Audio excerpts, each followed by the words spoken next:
I wanted to continue just this brief overview of the halachos of Seudat Shlishit, Le'ilu nishmat, Daniella Sheina, Yehoshua Falik, Aleh Shalom. Again, we in the first part we discussed, just in general, the responsibility for a person to eat the Seudat Shlishit and the time. What we didn't address, though, is specifically when it comes to a woman's chiyuv, a woman's responsibility to eat Shlishit, and that the poskim say is the same as a man. All the mitzvahs of Shabbos, iskish zachor l'shamor. In the one set of the luchos, it's written in the Torah, zachor es yom Shabbos hakadosh, remember Shabbos, that's the mitzvahs of Shabbos, that's mitzvah of Kiddush and the mitzvahs of the Seudos, and then the other luchos says Shomer is Yom Shabbos, the Kadosh, guard Shabbos, and that's the malachos of Shabbos, lamed tes malachos. So the Chazal say, just like the lamed tes malachos, the halachos of Shomer are equally applicable to women as much as they are to men, so too the halachos of Zachor, the mitzvahs, Kiddush, and the other mitzvahs of Shabbos, according to almost all Rishonim, are also for women just the same. Okay, so now as far as what needs to be had during the Seudah, so we're skipping now a little bit ahead until Seif Dalet, again, in Reish Tzadik Aleph, 291 in Shulchan Aruch Orach Chaim. Seif Dalet. Ein tzarich lakadesh b'Seudah Shlishis. You don't need to make Kiddush on Shalosh Seudos. The Shulchan Aruch is saying this because there are some opinions that say you do. The Rambam, for example, maintained that one should make Kiddush on Shalosh Seudos, just make a break your gafen on a cup of wine, and there are many people who have that minhag, Al-Pi Kabbalah. There are those who have the minhag to dafka drink a cup of wine during the meal. That's the Mishnah Berurah brings down, not as Kiddush, but for some other reason. But halacha l'maisa, we paskin practically that there's no Kiddush, there's no mitzvah of Kiddush when it comes to Shalosh Seudos. Ein tzarich l'chadesh b'Seudah Shlishis, aval tzarich l'tzola al shtei kikaros. However, you do need to have lechem mishnah. You do need to have two chalas that you make a meal on. And it's interesting. I happen to tie into this week's parsha, and Parshas Truma. The interesting thing.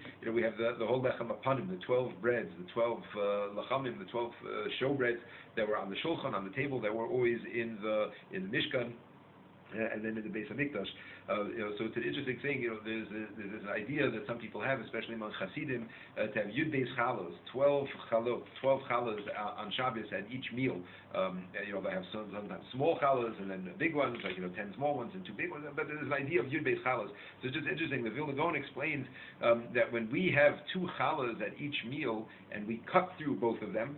In other words, Shabbos night we make hamotzi on two chalas and lechem mishnah. But when we cut through the chalas, if we cut through both of them, and we do that by all 3 meals, so what you're left with 12 chunks of challah, 12 pieces of challah, and the Vilna Gaon says that's a remez, that's like a connection to the Yud Beis Chalas of the lechem apanim in the Mishkan in this week's parsha. So it's interesting. The Shulchan Aruch doesn't bring this idea to cut through both of them, but certainly a person does have to have lechem mishnah. A person does have to have 2 chalas lechatchila, two full shalim, either chalas or matzahs or rolls for Shalosh Seudos. Like I said, some have the minhag to cut through both of them, and then ultimately you end up with 12.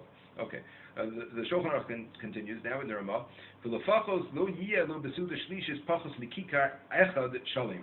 So the Ramah writes the following now. However, let's say a person doesn't have lechem mishnah. Let's say they don't have 2 chalas that are available to them. At the very least, you should have 1. In other words, let's say a person finds himself somewhere or at home and they've run out of challah and they don't have matzah.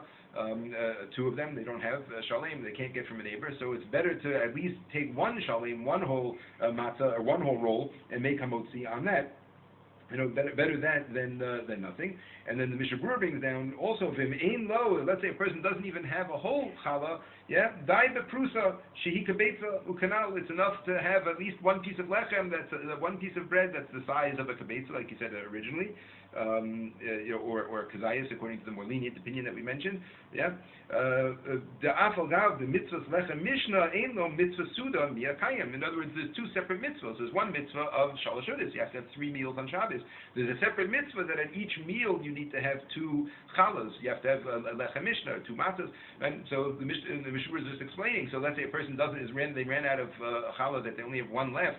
So they certainly shouldn't miss out the mitzvah of Shalosh Seudos just because they don't have lechem mishnah. If they have 2 whole, then we should make it on 2. If not, at least on 1 whole one. Now the Mishnah Berurah says, if they don't even have that, then it's enough just to make it on a piece of bread. Again, it's preferable to wash, as we'll see in a minute, in a moment. But he just has an interesting thing. The Ramah writes, "Umizeh pashad aminad lahakil levtzoa b'Seudat Shlishit rak b'kikar echad shalem, avol yesh lahachmir likach shnayim." He says that because of this leniency, there became a minhag that some people don't even eat lechem mishnah at Shalosh Shudas. He says that it's preferable for a person to yes do so, to have lechem mishnah. Okay, now the Shulchan Aruch is the last sif here, it's sif hey, second to last sif. So he goes through now a hierarchy of what it is that a person should eat. We mentioned in last year that a person really should go ahead and try to save space, and at the very least have some a kibetza of bread. But but as it said, if a person can't do that and it's going to be a tsar for them, it's going to be a pain for them. So at least they should have something. So we're going to see now what that is. Tzarech la'asosa b'pas. The Shulchan Aruch writes the mitzvah is you have to do it with bread, and that's like what we mentioned. L'chatchila, if a person has the ability to do so, they should make hamotzi on bread, on two breads. There are those that say that a person can have shalosh shudas on any mizonos. So let's say if a person can't have bread, or they don't have bread available, or they just can't wash, they can't do that whole thing, so at least they should make it on mizonos. There's some opinions that say that having a piece of cake, or having a Danish, or a donut, or something like that, kugel, Yerushalmi kugel, something like that, mizonos, as long as it's made from the 5 grains, in other words, wheat, oat, rye, spelt, and barley, not from rice, even though you make a mizonos on it. Okay.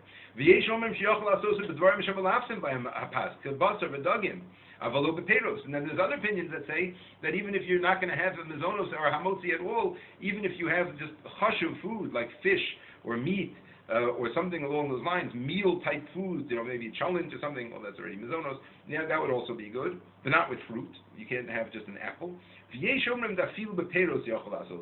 And there are those that say that even fruit, even if you just eat an apple in the afternoon on Shabbos, l'shein the mitzvah, shalosh shudas, there are those opinions that say that you are yotzei with that. Okay. The Svara Rishona Iker, the Shulchan Aruch tells us that the first opinion that says that it has to be on bread, that's the main one. Shetzarach la'asos v'pas eli imkein hu sava b'yoser. So unless a person is too full, or the Ramah writes that it's a place that you can't have bread, let's say like Erev Pesach or something along those lines, it's that's a separate discussion. Yeah, but if a person is too full or they can't have bread for whatever reason, so this is the hierarchy. At least they should have mizonos. If they can't have mizonos, at least they should have something like fish or meat or something like that. And if not, at least they should have fruit, and say that they're being eating this in order to be mekayim the mitzvah of shalosh shudas. Okay, again, Emir Hashem, this should help us just to be aware of the halachos of shalosh shudas, and should be mekayim the mitzvah, learn the halachos, be mekayim the mitzvah, enjoy Shabbos, enjoy shalosh shudas, connect with other people.